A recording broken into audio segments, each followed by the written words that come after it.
अस्सलाम वालेकुम दोस्तों। सुबह का वक्त था। शहर अभी आधा सोया हुआ था। हवा ठंडी थी, लेकिन एक छोटा सा मोहल्ला रोज की तरह आवाजों से भर रहा था।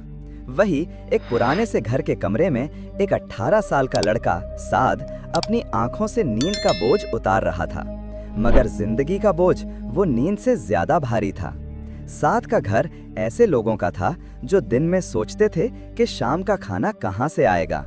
वालिद साहब मजदूर, रोजी कभी होती कभी नहीं। माँ रोज एक ही दुआ मांगती, मेरे बच्चे की जिंदगी मुझसे बेहतर हो। लेकिन जिंदगी ने साद को बचपन से ही सिखा दिया था, कुछ भी आसान नहीं मिलता। स्कूल, जहाँ मजाक शुरू हुआ। साद स्कूल जाता तो भगवान जैसा नजर आता। Torn shoes, faded uniform, broken zip bag. Class fellows हंसते, कहते, भाई ये शर्ट म्यूजियम में रखवा दे, तकरीरन बन जाएंगी। लेकिन साद चुप रहा। उसके अंदर एक अजीब सी आग थी, जिससे वो रो नहीं सकता था, बस मेहनत में जल सकता था। रोज रात को वो चूल्हा बुझने के बाद अपनी कॉपी निकालता। मोबाइल नहीं था, गूगल नहीं था, बस पुरानी किताब, पुरानी टॉर्च और नए सपने। कॉलेज या जिम्मेदारी? मैट्रिक के बाद घर की हालत और खराब हो गई। माँ बीमार रहती, वालिद की कमर का दर्द मजदूरी रोक देता। साद ने कॉलेज एडमिशन के कागज पकड़कर एक दिन उन दोनों को देखा और वो कागज चुपचाप फेंक दिए। उसने डिसाइड किया, मेरी एजुकेशन बाद में, पहले उनका जीना जरूरी है।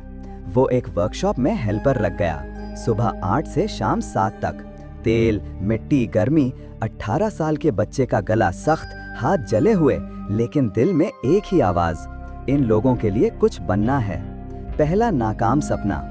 एक दिन किसी ने कहा, ऑनलाइन अर्निंग होती है, फ्रीलांसिंग करके पैसे बनते हैं। साद के दिल में उम्मीद जागी, मगर मोबाइल पुराना था, इंटरनेट स्लो था और इंग्लिश जीरो। लेकिन फिर भी उसने एक आइडिया सोचा, सीख लो, वक्त लगेगा पर सीख लो। 3 महीने तक वो रात को 2 बजे तक यूट्यूब देखकर इंग्लिश सीखता, बेसिक स्किल सीखता। लेकिन जब पहला ऑर्डर मिलने वाला होता, अकाउंट बंद हो जाता। ना पैसे मिले, ना काम मिला। उस रात साद छत पे बैठकर रोया। पहली बार खुद को कमजोर महसूस किया। ख्याल आया, शायद जिंदगी वाकई मुझे किसी और काम के लिए बनाई ही नहीं। लेकिन फिर माँ की आवाज का एको याद आया, हिम्मत ना हारना। वही आवाज ने उसे फिर जिंदा रखा।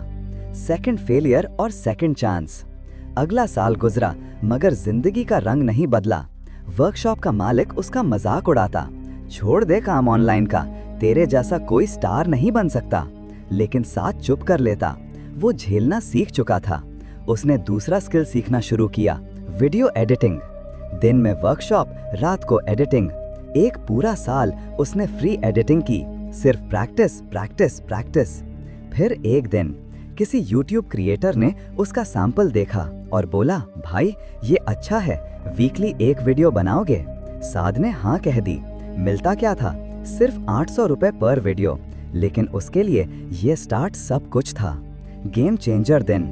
एक दिन क्रिएटर ने उससे इमरजेंसी एडिटिंग दी, 24 घंटे में करना था। साद ने 7 घंटे की वर्कशॉप के बाद 10 घंटे नॉन स्टॉप एडिटिंग की। आंखों में दर्द, हाथ सूख गए, सर नीचे हो रहा था, मगर वीडियो रेडी थी। क्रिएटर ने अपलोड की, वो वीडियो 1 लाख व्यूज ले आई।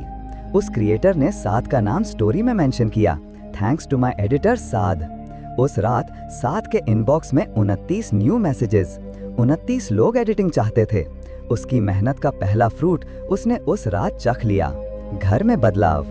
अब साद रोज 3-4 क्लाइंट्स का काम लेता। वर्कलोड ज्यादा, नींद कम, स्ट्रेस ज्यादा, लेकिन इनकम पहली बार स्टेबल। घर में दवाइयों का बिल चुका दिया, माँ के लिए नया शॉल, वालिद के लिए जूते और सबसे पहली चीज एक ब्रांड न्यू स्मार्टफोन, जिससे वो और बेहतर काम कर सके। वालिद ने वो फोन देखकर कहा, बेटा तू हमारी उम्मीद है। साद ने उस दिन महसूस किया कि जिंदगी बदल रही है। सक्सेस का असली सफर। 1 साल बाद साद अब एडिटर नहीं, मिनी प्रोडक्शन हाउस बन चुका था। उसके पास 11 रेगुलर क्लाइंट्स थे, मंथली अर्निंग 1 लाख से ऊपर। घर का माहौल बदल गया, लेकिन साद नहीं बदला। रोज वो अपने पुराने टॉर्न शूज देखकर कहता, मैं ये जूते नहीं फेंकूंगा, इन्होंने मुझे सिखाया है कि स्ट्रगल जाया नहीं जाता। फिर एक दिन जिस वर्कशॉप में उसका मजाक उड़ाया जाता था, उसी वर्कशॉप में वो बाइक पे आया। ओनर ने पूछा, काम ढूंढ रहा है? साद मुस्कुरा कर बोला, नहीं, काम देने आया हूँ। ओनर का चेहरा देखने लायक था।